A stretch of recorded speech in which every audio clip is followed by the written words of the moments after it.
So now they've lost their free will, and for the most part, you're going to keep creating the same life. I want to be healthy, I want to be happy, I want to be free. But the body's on a whole different program. 어떻게 해서 돈을 벌었고 성공을 했는지에 대한 많은 이야기가 있습니다. 이 이야기들을 계속해서 가만히 들어보면 왠지 알 것 같고 성공에 한 발자국 더 가까워질 것 같죠. 하지만 아무리 노력해도 삶이 쉽게 바뀌지는 않습니다. 원인이 있다면 습관 때문일 겁니다. A habit is when you've done something so many times that your body now knows how to do it better than your mind. People wake up in the morning, they begin to think about their problems. Those problems are circuits of memories in the brain. Each one of those memories are connected to people and things at certain times and places. And if the brain is a record of the past, the moment they start their day, they're already thinking in the past. 그래서 습관과 관련된 책이나 컨텐츠가 인기가 많습니다. 하지만 좋은 습관을 형성하려고 습관에만 집중하는 것은 한계가 있습니다. 습관을 고쳐보려고 가진 애를 써도 분명히 잘 안 되는 사람들도 있기 때문입니다. 어떤 것들이 습관을 형성하는지 구조를 파악한다면 삶의 변화를 이루기가 쉬워질 겁니다. 사실 습관 형성에 영향을 주는 것은 생각이고 이 생각에 영향을 주는 것이 감정인데요.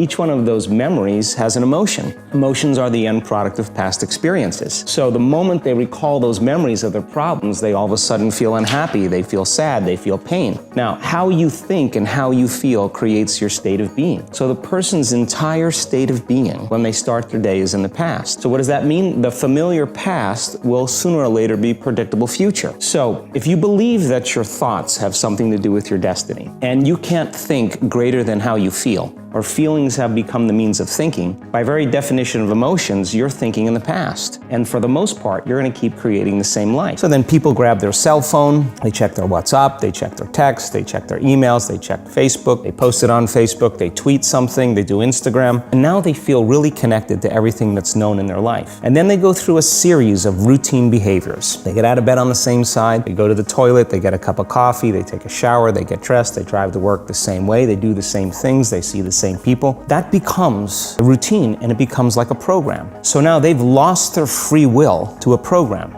Now, 95% of who we are by the time we're 35 years old is a memorized set of behaviors, emotional reactions, unconscious habits, hardwired attitudes, beliefs, and perceptions that function like a computer program. So then a person can say with their 5% of their conscious mind, I want to be healthy, I want to be happy, I want to be free. But the body's on a whole different program. When you have an emotional reaction to someone or something, most people think that they can't control their emotional reaction.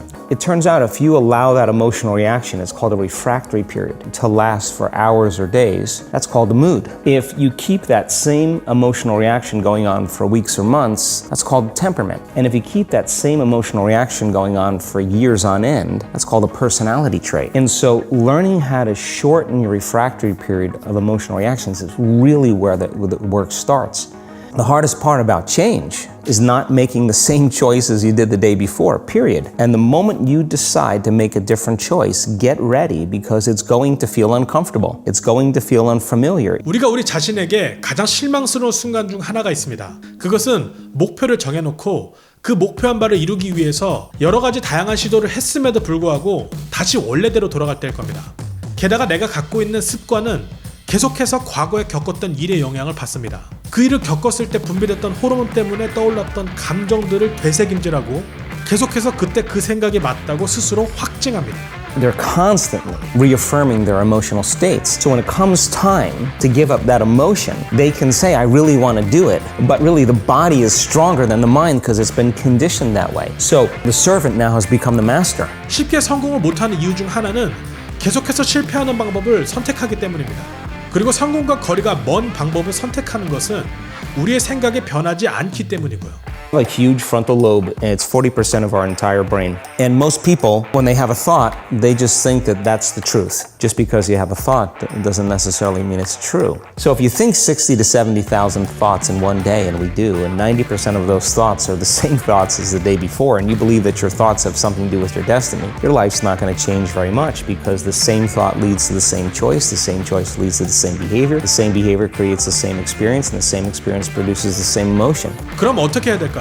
스스로 어떻게 생각하고 행동하고 있는지 아는 메타인지의 힌트가 있습니다. Of becoming conscious of this process to begin to become more aware of how you think, how you act, and how you feel. It's called metacognition. And so then the more conscious you become of those unconscious states of mind and body, the less likely you're going to go unconscious during the day. And that thought is not going to slip by your awareness unchecked. It means to know thyself. 메타인지가 높으면 내가 무슨 생각을 하고 있고 무엇을 잘할 수 있는지 어떤 가치를 줄 수 있는 사람인지를 객관적으로 볼 수 있게 됩니다.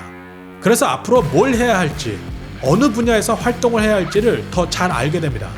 그런데 당장 내 마음속 깊은 곳에 무슨 생각이 자리 잡고 있는지도 모르는데 뭘 자꾸 인지하고 알아내라고 하면 바로 답하기가 쉽지 않습니다. 소크라테스가 말했던 것처럼 나는 내가 모른다는 것을 안다 정도로 끝날지도 모르죠. 근데 진짜 내가 무슨 생각을 하고 사는지, 무의식에서 무슨 일이 일어나는지 아는 방법이 있습니다. So the word meditation means to become familiar with.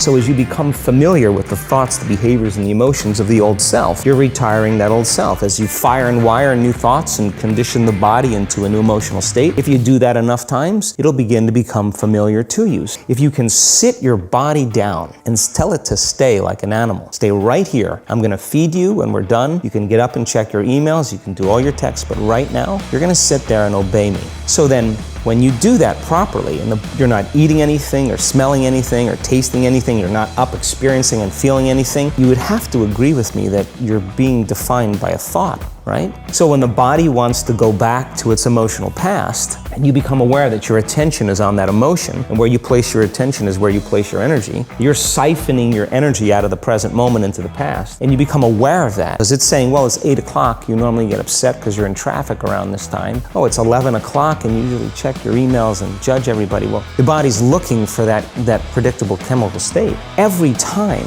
you become aware that you're doing that, and your body is craving those emotions, and you settle it back down into the present moment, you're telling the body it's no longer the mind, that you're the mind. 내 안에서 드는 생각이라고 모두 붙잡지 말고 쳐낼 것은 쳐내야 합니다.